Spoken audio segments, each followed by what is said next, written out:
بسم اللہ الرحمن الرحیم۔ تفسیر ہدایت القرآن جلد 2 صفحہ نمبر 127 سورۃ النساء۔ بسم اللہ الرحمن الرحیم۔ وَإِذَا كُنْتَ فِيهِمْ فَأَقَمْتَ لَهُمُ الصَّلَاةَ فَلْتَقُمْ طَائِفَةٌ مِّنْهُمْ مَعَكَ وَلْيَأْخُذُوا أَسْلِحَتَهُمْ فَإِذَا سَجَدُوا فَلْيَكُونُوا مِنْ وَرَائِكُمْ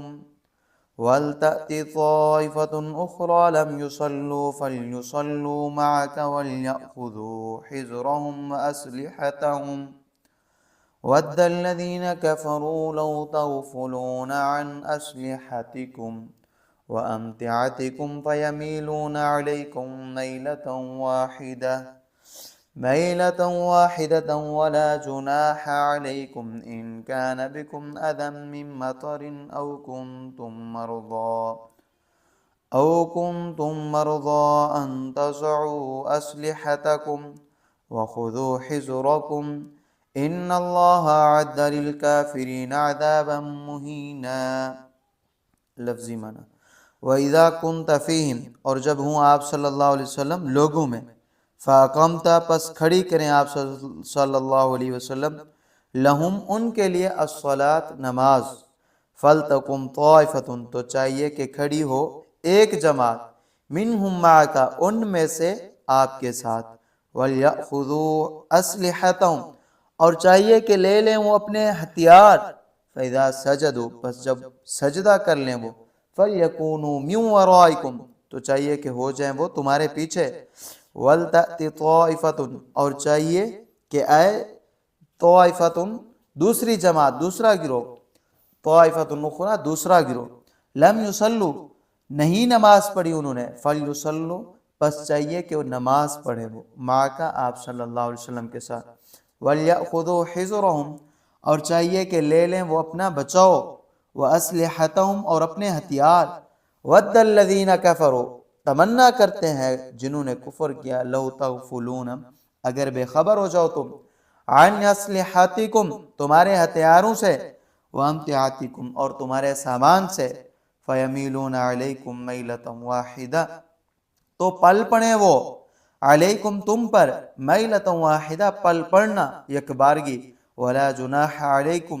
اور کوئی گناہ نہیں تم پر، ان کان بکم اگر ہو تمہارے ساتھ، اذن کوئی تکلیف، من مطر بارش سے، او کنتم مرضی یا ہو تم بیمار، ان تضعوا اسلحتکم کہ رکھ دو تمہارے ہتھیار، وخذوا اور لے لو حذرکم اب تمہارا بچاؤ، ان اللہ بے شک اللہ تعالی، اعد للکافرین تیار کیا اللہ تعالی نے کافرین کے لیے، منکرین اسلام کے لیے، عذابا مہینا عذاب رسوا کن۔ ان آیات کے اندر نماز خوف کا بیان، پوری امت متفق ہے کہ صلاۃ الخوف آج بھی مشروع ہے اور اسے پڑھنا جائز ہے، صرف امام ابو یوسف رحمہ اللہ اور امام مزنی رحمہ اللہ جو امام شافعی رحمہ اللہ کے شاگرد ہیں وہ اختلاف کرتے ہیں، وہ صلاۃ الخوف کی مشروعیت کو تسلیم نہیں کرتے۔ حضرت امام مزنی رحمہ اللہ تو کہتے ہیں اس کی مشروعیت منسوخ ہے مگر نسخ کی کوئی دلیل نہیں، اور امام ابو یوسف رحمہ اللہ کہتے ہیں سورۃ النساء کی جس آیت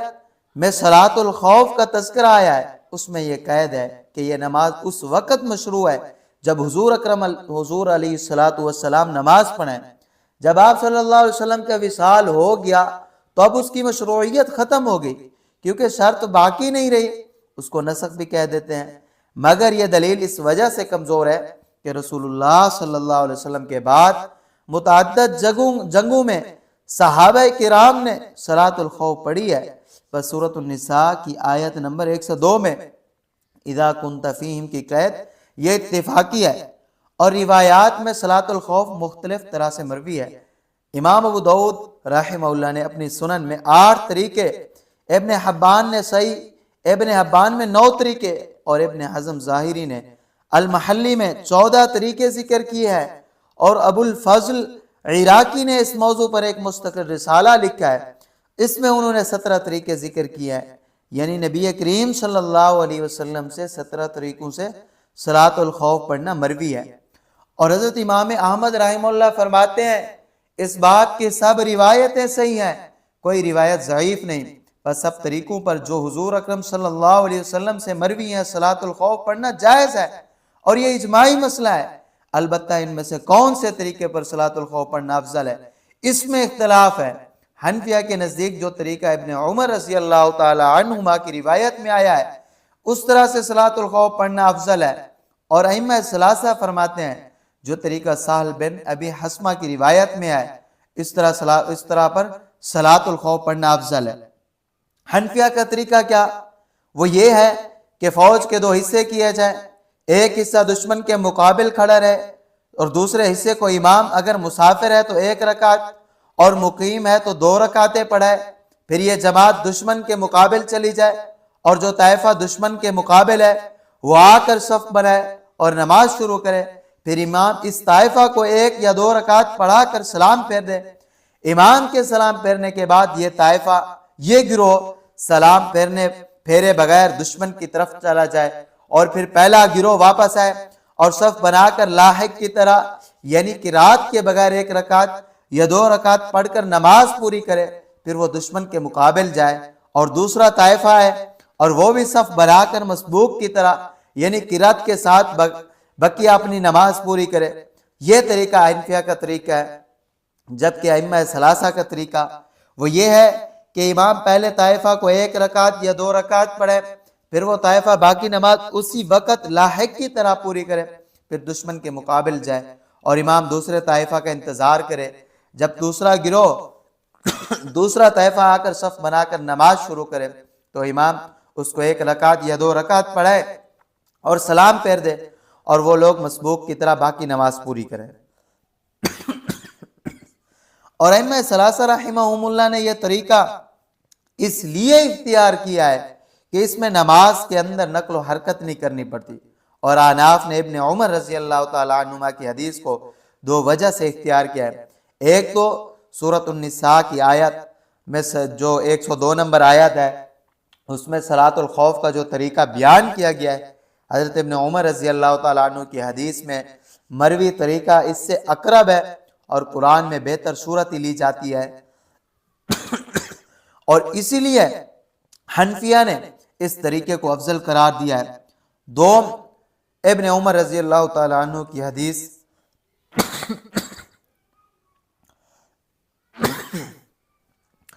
حضرت ابن عمر رضی اللہ تعالیٰ عنہ کی حدیث اعلیٰ درجہ کی حدیث صحیح ہے، اس میں کوئی اختلاف نہیں، نہ سند میں اور نہ متن میں، اور سال میں نبی حسمہ کی روایت میں سند میں بھی اختلاف ہے اور متن میں بھی۔ سند میں اختلاف کیا؟ وہ یہ ہے کہ یحییٰ بن سعید قطان کے ایک استاد یحییٰ بن سعید انصاری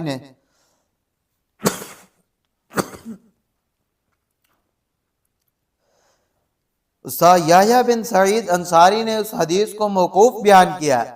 یعنی حضرت سہل رضی اللہ تعالیٰ عنہ کی حدیث میں صلاۃ الخوف کا جو طریقہ مذکور ہے وہ حضرت سہل کا بیان کیا ہوا ہے، نبی کریم صلی اللہ علیہ وسلم کا بیان کیا ہوا نہیں ہے۔ اور یحییٰ قطان نے کے دوسرے استاد شعبہ رحمہ اللہ نے اس کو مرفوع بیان کیا ہے، اور متن میں اختلاف یہ ہے کہ شعبہ والی سند سے جو مرفوع ہے بخاری میں متن کچھ اور ہے اور نسائی میں کچھ اور۔ بخاری کی حدیث کتاب المغازی 4131 حدیث میں اس سند سے جو متن آیا ہے وہ ائمہ ثلاثہ کے موافق ہے، اور نسائی میں جو متن آیا ہے وہ احناف کے موافق ہے، یعنی نسائی میں ابن عمر کی حدیث کے مطابق متن آیا ہے۔ غرض ابن عمر رضی اللہ تعالی عنہما کی حدیث سب سے اعلیٰ روایت ہے اور اس کی سند میں اور متن میں کوئی اختلاف نہیں، نیز اس طریقے میں جو یہ طریقہ ہے وہ نص قرآن سے قریب تر ہے، اس لیے احناف نے اس کو اختیار کیا۔ اگرچہ اس طریقے پر صلاۃ الخوف پڑھنے میں نماز کے اندر نقل و حرکت ہوتی ہے مگر اس میں کوئی مذائقہ نہیں، کیوں کہ اس نماز کی شان ہی نرالی ہے۔ فائدہ میں اس سے نماز کی اہمیت کا اندازہ کیا جا سکتا ہے کہ میدان جنگ میں کھڑے ہیں، دشمن مقابلہ پر ہے اور خطرات کی گھٹائیں ہر سو چھائی ہوئی ہیں، اس وقت شمشیر کے سایہ میں بھی مومن کو نماز ادا کرنی ہے۔ آیت کریمہ کا ترجمہ، اور جب آپ صلی اللہ علیہ وسلم لوگوں میں ہوں بس آپ صلی اللہ علیہ وسلم ان کے لیے نماز کھڑی کرے تو ان کو ایک جماعت آپ صلی اللہ علیہ وسلم کے ساتھ ان لوگوں کی ایک جماعت آپ صلی اللہ علیہ وسلم کے ساتھ کھڑی ہو اور وہ اپنے ہتھیار لے لے، باندھ لیں یا پہن لیں، پھر جب وہ سجدہ کر لے تو وہ تمہارے پیچھے ہو جائیں، یعنی دشمن کے مقابل چلے جائیں، اور دوسری جماعت جس نے ابھی نماز شروع نہیں کی وہ آئے اور وہ آپ صلی اللہ علیہ وسلم کے ساتھ نماز پڑھے، اور وہ بھی اپنے بچاؤ کا سامان اور اپنے ہتھیار لے لے۔ منکرین اسلام تو چاہتے ہیں کہ اگر تم اپنے ہتھیاروں اور سامان سے غافل ہو جاؤ تو وہ تم پر یک بار کی حملہ کر دیں، اور تم پر اس میں کچھ گناہ نہیں کہ اگر تمہیں بارش کی وجہ سے تکلیف ہو یا اسی طرح بیمار ہو تو اپنے ہتھیار رکھ دو اور اپنا بچاؤ لے لو۔ بے شک اللہ تعالیٰ نے اسلام کا انکار کرنے والوں کے لیے رسوا کن عذاب تیار کر رکھا ہے۔ فَإِذَا قَضَيْتُمُ الصَّلَاةَ فَاذْكُرُوا اللَّهَ قِيَامًا وَقُعُودًا وَعَلَى جُنُوبِكُمْ فَإِذَا اطْمَأْنَنْتُمْ فَأَقِيمُوا الصَّلَاةَ إِنَّ الصَّلَاةَ كَانَتْ عَلَى الْمُؤْمِنِينَ كِتَابًا مَوْقُوتًا وَلَا تَهِنُوا فِي ابْتِغَاءِ الْقَوْمِ إِن تَكُونُوا تَأْلَمُونَ فَإِنَّهُمْ يَأْلَمُونَ كَمَا تَأْلَمُونَ وَتَرْجُونَ مِنَ اللَّهِ مَا لَا يَرْجُونَ وَكَانَ اللَّهُ عَلِيمًا حَكِيمًا۔ لفظی معنی فَإِذَا قَضَيْتُمْ جب تم پوری کر لو الصلاۃ نماز فَاذْكُرُوا اللَّهَ تو اللہ کو یاد کرو قیاماً کھڑے ہونے کی حالت میں، وقعوداً اور بیٹھے ہوئے، وعلی جنوبکم اور اپنی کروٹوں پر، فَإِذَا اطْمَأْنَنْتُمْ پس جب تم بے خوف ہو جاؤ، فَأَقِیمُوا الصَّلَاةَ تو اہتمام کرو نماز کا، إِنَّ الصَّلَاةَ كَانَتْ عَلَى الْمُؤْمِنِينَ بے شک جو نماز ہے یہ مسلمانوں پر کتابًا موقوتا لکھی ہوئی ہے وقت کی پابندی کے ساتھ، وَلَا تَهِنُوا فِي ابْتِغَاءِ الْقَوْمِ اور نہ بنو تم پیچھے کرنے میں اور لوگوں کے، ان تکونوا تألمون اگر ہو تم تکلیف محسوس کرتے، تألمون تکلیف محسوس کرتے، فإنهم يألمون پس بے شک وہ بھی تکلیف محسوس کرتے ہیں، کما تألمون جیسا تم تکلیف محسوس کرتے ہو، وترجون من اللہ اور امید رکھتے ہو تم اللہ سے، ما لا يرجون جو نہیں امید رکھتے وہ، وکان اللہ علیما حکیما اور ہے اللہ تعالی علیم ہے حکیم ہے ہر چیز کو جاننے۔ نماز خوف سے فارغ ہو کر ہر وقت اور ہر حال میں اللہ کو یاد کرو۔ نماز خوف سے فارغ ہو گئے، اس میں تو بے اطمینانی کی وجہ سے تخفیف کی گئی، مگر اب نماز سے فراغت کے بعد ہر وقت اور ہر حالت میں اللہ کو یاد کرو۔ کسی حال میں ان کی یاد سے غافل مت رہو، جس کے عقل و حواس ٹھکانے نہ ہوں وہ معذور ہے اور کوئی معذور نہیں۔ فَإِذَا قَضَيْتُمُ الصَّلَاةَ فَاذْكُرُوا اللَّهَ قِيَامًا وَقُعُودًا وَعَلَى جُنُوبِكُمْ کیا اللہ فرماتے ہیں پھر جب تم نماز ادا کر لو تو اللہ تعالیٰ کو لے کھڑے، اللہ تعالیٰ کو یاد کرو کھڑے ہونے کی حالت میں اور اسی طرح بیٹھنے کی حالت میں، لیٹنے کی حالت میں۔ جب خوف ختم ہو جائے جاتا رہے تو اہتمام کے ساتھ نماز ادا کرو، جب خوف ختم ہو جائے اور خاطر جمع ہو جائے تو اہتمام سے نماز ادا کرو، تعدیل ارکان، رعایت شروط اور محافظت آداب کے ساتھ نماز پڑھو، اور خاص طور پر دو باتوں کا خیال رکھو۔ نمبر ایک، نماز فرض ہے،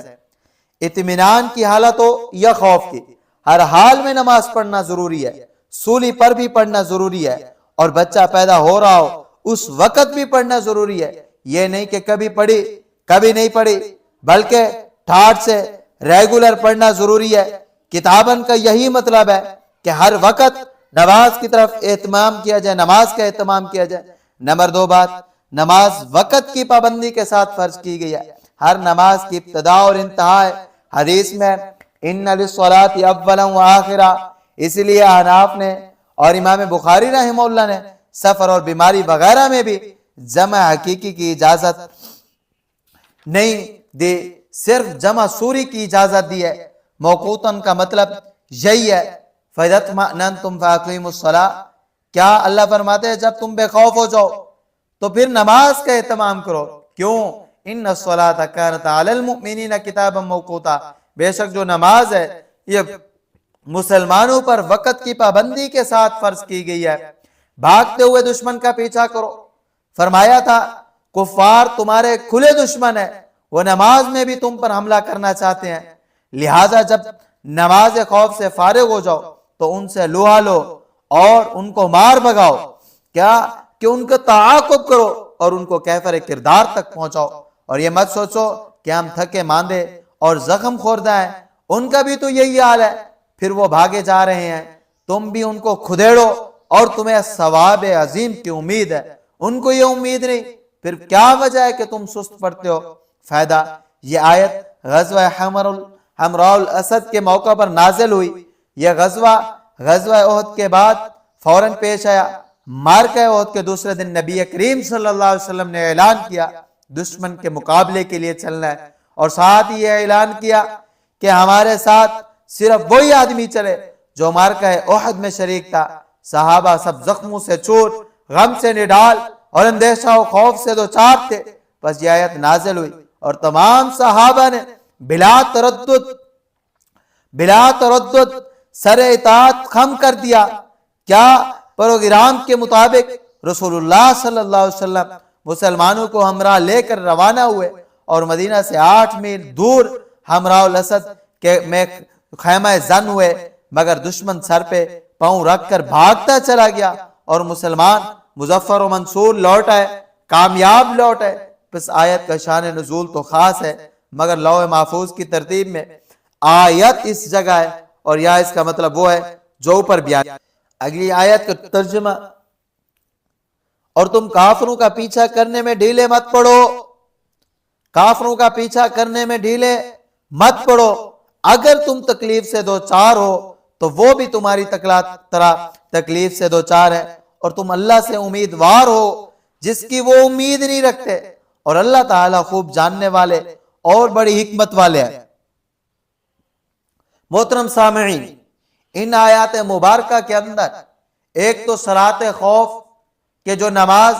میدان کے اندر جہاد کے میدان میں پڑھی جائے، دشمن کا مقابلہ اور نماز کا وقت آ جائے تو نماز کو ادا کیسے کیا جائے، اس کے ادا کرنے کا طریقہ کیا ہے وہ بیان کیا گیا۔ اور اسی طرح مسلمانوں کو جو ایک غزوہ سے واپس لوٹے دوسرے غزوہ کی طرف جب ان کو حکم ملا تو صحابہ کرام رضوان اللہ علیہم اجمعین کو وہاں پہ اس بات کی طرف اشارہ دیا گیا اور اس بات کی طرف متوجہ کیا گیا کہ تم اگر زخمی حالت کے اندر ہو یا کوئی اور پریشانی کا عالم ہے تو کفار بھی تو پیچھے تمہارے ساتھ جنگ کر کے آئے، اب تم دوبارہ چلو، لیکن تمہیں جو امید ہے،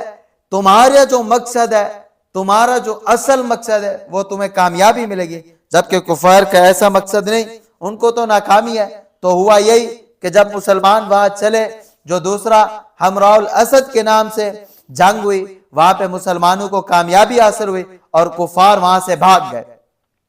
اور انشاءاللہ آگے پھر بعد میں اگلے ریکارڈنگ کے اندر